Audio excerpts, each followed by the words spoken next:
यहाँ सानो बहिनीले चाहिँ नि हर्क साम्पाङको बिग फ्यान अरे चाहिँ नि सबैले स्कुलमा चाहिँ नि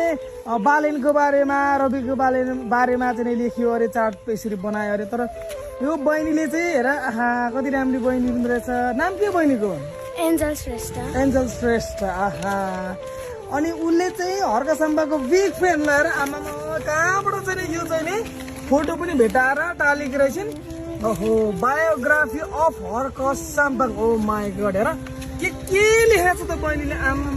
ल ल साथीहरू पढ्नु है तपाईँहरू पढ्नु है ल पढ्नु है आमै हर्क साम्पाङ तिमीलाई मनपर्छ किन मन परेको त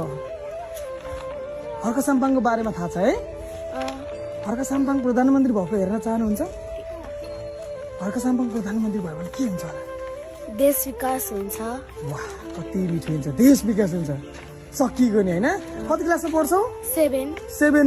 7मा पढेको चाहिँ नि विद्यार्थीले चाहिँ नि हर्क साम्पाङलाई चिनिसक्यो भने हाम्रो 7मा होइन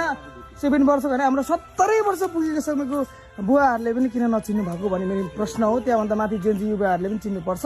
यति सानो नानीले चिनिसक्यो भनेपछि हामीले अब चिन्नुपर्छ नि माटो चिन्हमा